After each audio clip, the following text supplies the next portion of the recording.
All right, I'm going to go over the test that we used for the case studies just so you understand kind of what you're looking at on the reports. We sometimes refer to it as the M&M analysis for minerals analysis, and this is what it looks like. We're getting the minerals, the metals, and the vitamins.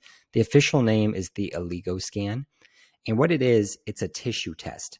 So opposed to hair or urine or blood, either an excretionary or a circulation test, it's actually measuring the tissue levels of heavy metals, minerals, and vitamins in the palm of your hands, and it does that through spectrophotometry.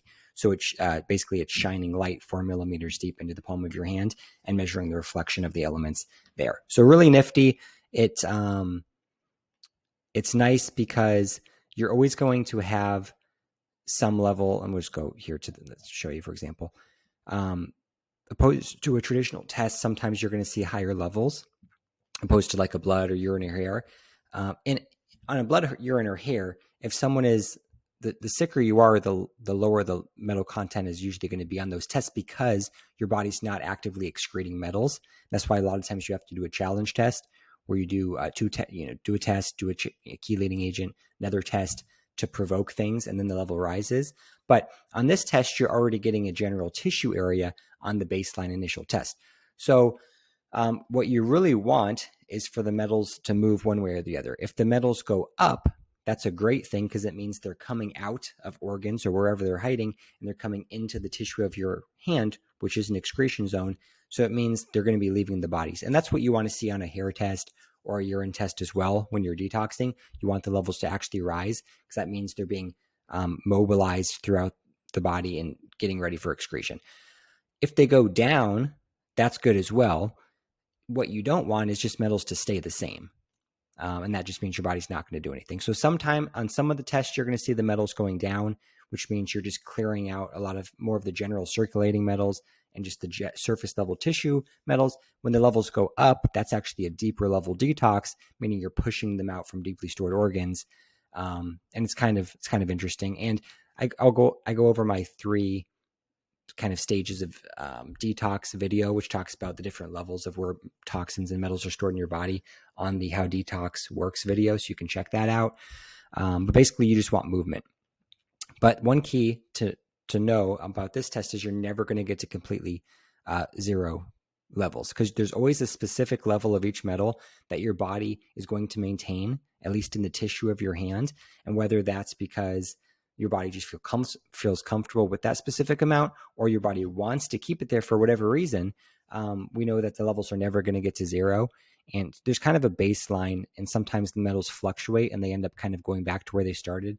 It's kind of interesting.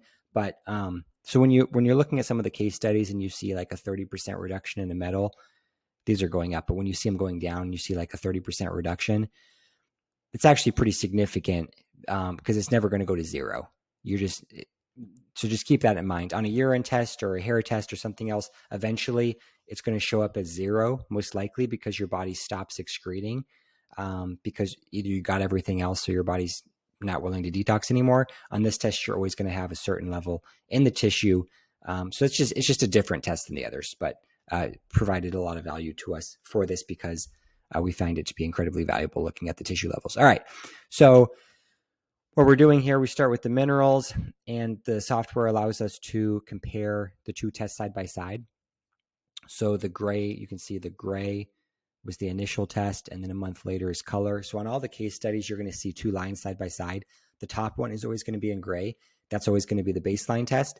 Then the colored line is always going to be the secondary test. And what you want is to be as close to this middle OK line as possible. Anything to the right is on the higher end, which you don't want. Anything to the left is on the lower end, which you also don't want. Green is good. Yellow is kind of trending in the wrong direction. Red is, you don't want it to be red. So go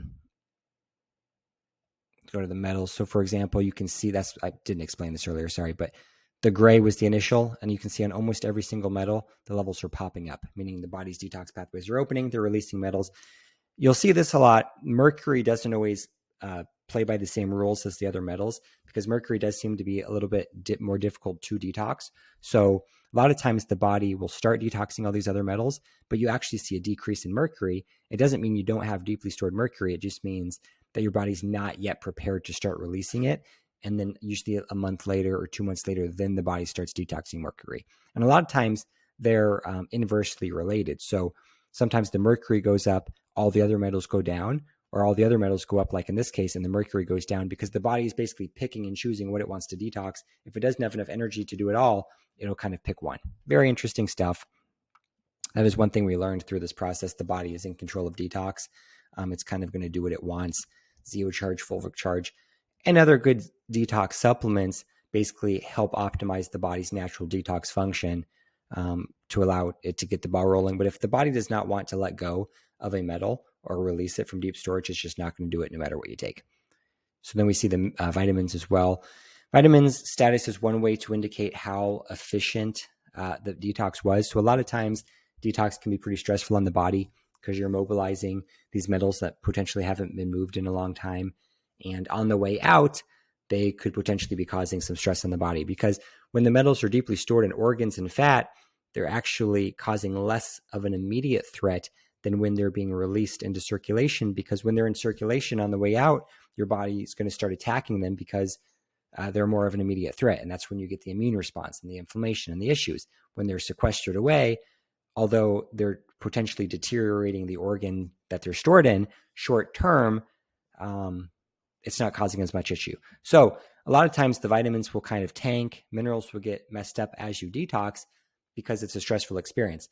Why Zeocharge is so incredible is that it's able to offer a much more efficient, along with effective, detox opposed to most other products. So as you can see, just in this example, I don't know what she was taking. Let's see. Yeah, this was just 2 tablespoons of Zeocharge. After 1 month, I mean, her body's pushing out metals, which was really good, and her vitamins are all improved. So not only is her body releasing these deeply stored metals, but her vitamin status actually improved. And this is without supplementing with vitamins, and there's other videos on that. But basically, so during the whole this process, her body's total stress load was actually reduced, not increased. So that's pretty incredible. So that's kind of some of the stuff you're going to be seeing on the case study. But basically, you've got 2 lines. The gray is the baseline. The colored is the secondary test. And that's just how you read the test. All right.